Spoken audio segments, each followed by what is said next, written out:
Di mahkamah Allah nggak ada cerita main-main. Sampai dalam sebuah hadis yang lain kata Nabi SAW, Allah berfirman, demi keperkasaanku dan keagunganku, tidak akan boleh penghuni surga masuk ke dalam surga selama masih ada penghuni neraka yang punya hak dari dia. Dan tidak akan pernah penghuni neraka masuk ke neraka selama penghuni surga masih punya hak dari dia.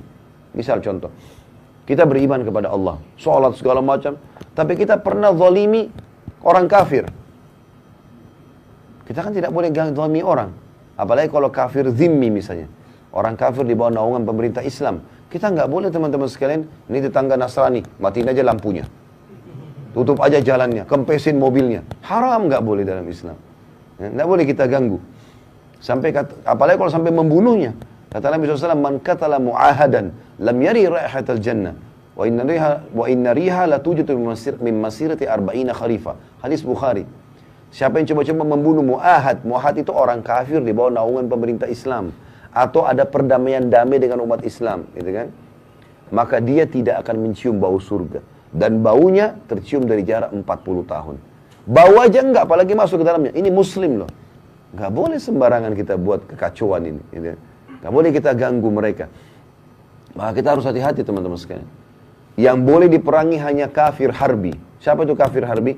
Orang kafir yang pakai baju perang keluar di medan perang mau memerangi umat Islam. Nah itu kita perangi. Itu pun diperangi apa kata Nabi SAW? Jangan bunuh perempuan, jangan bunuh anak-anak, jangan bunuh orang tua, jangan bunuh orang menyerah. Kalau dia sudah lepas senjatanya jangan ganggu. Dan kalau kalian harus membunuh, bunuhlah dengan cara yang santun. Tusuk mati, selesai. Nggak ada mutilasi, potong kupingnya, cungkil matanya. Nggak boleh. Nggak ada. Orang kalau nyerah lepas. Orang kalaupun dibunuh maka bunuh dengan cara yang baik. Nggak ada dalam Islam bakar. Wah apa segala, nggak bisa. Kalau ada orang Islam yang menggambarkan itu kebodohan mereka. Karena tidak faham hukum agamanya. Sampai kata Nabi SAW, tidak boleh membakar kecuali pemilik api. Allah Subhanahu Wa Taala, nggak boleh kita menyiksa orang dengan bakar. Contoh itu. Jadi Islam datang dengan luar biasa di sini, ya.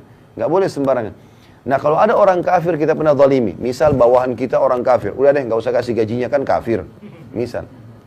Atau ganggu orang atau apalah ya, yang tidak ada hubungannya sama kita, sama kita gitu. Tidak ada hubungannya dengan kesalahan orang lain di dia ya. Seperti kasus Myanmar, orang-orang Muslim banyak yang dibantai di sana. Apakah kita harus bunuh orang yang seagama yang membantu umat Islam di sini? Jawabannya tidak. Enggak boleh. Islam mengajarkan kita objektif. Yang dihukum yang melanggar di sana. Mau rame-rame ke Myanmar silakan. Indonesia jangan diganggu. Enggak ada hubungannya. Dan ini pernah terjadi subhanallah. Di zaman Sultan Muhammad Murad Al-Fatih yang terkenal, ya, yang dapat julukan Al-Fatih, 25 tahun bisa menembus benteng Konstantinopel, bagian Eropanya Turki. Yang kata Nabi SAW akan menembus benteng Konstantinopel, orang Islam gitu kan. Sebaik-baik pemimpin pada saat itu, sebaik-baik pasukan pada saat itu Muhammad bin Murad rahimahullah. Beliau berhasil. Muhammad bin Murad ini, di masa kejayaan beliau, umat Islam dibantai oleh kaum Nasrani di Spanyol. Sampai ada dikenal dengan Mahkamah Taftish, ya. Habis semua kerajaan Islam di sana, dan bukan cuma itu, pada disiksa, dibakar, dipotong-potong. Kalau Bapak Ibu ketik di Google sejarah tentang bagaimana pengusiran umat Islam dari Spanyol, itu luar biasa gitu, ya. Dan sangat kesulitan, dan sampai sekarang teman-teman di Spanyol tahu tentang cerita itu tentunya. Ini teman-teman sekalian, pada saat itu terjadi, Sultan Muhammad Murad, khalifah yang kuat di Turki, dia keluarkan instruksi, semua Nasrani bunuh. Awalnya begitu. Tapi surat kerajaan tidak boleh keluar, diaplikasikan di lapangan, kecuali sudah lewat mufti. Muftinya pada saat itu kayak kita ketua MUI lah ya. Suratnya dikirim, kata Sultan Murad, bawa ke mufti. Tanya hukumnya.